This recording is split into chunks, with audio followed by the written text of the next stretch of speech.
अकबर साहब आप परमिशन दे तो 2 मिनट मैं तेलुगु में बोलता हूं, क्योंकि ये तेलुगु में नहीं बोले तो సార్ 2 తారీఖు వాళ్ళు అప్లికేషన్ పెట్టుకుంటే 3 తారీఖు పోలీసులు తిరస్కరించారు. 4 తారీఖు హీరో కానీ హీరోయిన్ కానీ సినిమా ప్రొడ్యూసర్స్ కానీ ఎవరు థియేటర్ రావడానికి వీల్లేదు. ఈ థియేటర్లో మేము సెక్యూరిటీ ఇవ్వలేము. ఈ థియేటర్కు ఉన్నది ఒకటే దారి. ఈ దారిలో ఇంతమంది వేలాది మంది అభిమానులు వచ్చినప్పుడు మేము కంట్రోల్ చేయలేము, వద్దు అని తిరస్కరించారు.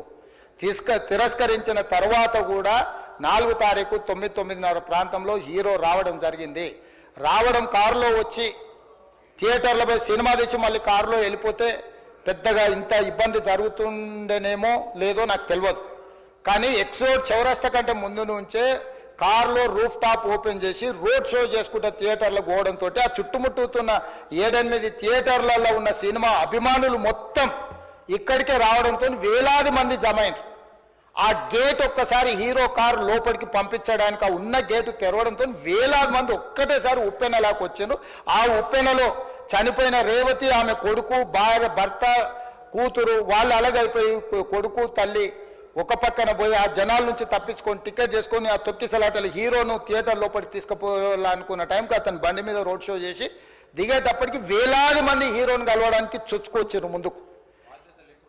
అసలు అంటే ఈ రకమైన వాతావరణంలో అతన్ని లోపలికి తీసుకువెళ్ళాల్సిన సందర్భంలో అతను ప్రైవేట్ సెక్యూరిటీ ఇవాళ మనం ఫంక్షన్లలో బౌన్సర్లు అని మనం చూస్తూ ఉన్నాం.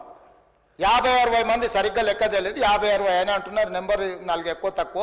ఆ బౌన్సర్లు అందరు మీదికి వచ్చే అందరు అభిమానులను విపరీతంగా అడ్డంగా ఎట్లా పడితే అట్లా తోయడంతో అటు నుంచి అభిమానులు హీరోని చూడాలి, కలవాలని ఒకవైపు నుంచి వాళ్ళని హీరో దగ్గరికే రానియొద్దని ఆయన ప్రైవేట్ సెక్యూరిటీ వెనక్కి నెట్టడం వల్ల ఈ తొక్కిసలాటలో హీరో థియేటర్కి వెళ్ళి లోపలికి వెళ్ళి చూసినాక పోలీసులు ఈ మొత్తం క్రౌడ్ని ఈ మొత్తం అక్కడ ఉన్న జమైన జనాలను అందరిని కూడా తీస్తే ఒక తల్లి కొడుకు అక్కడ శవాలుగా పడి ఉన్నారు.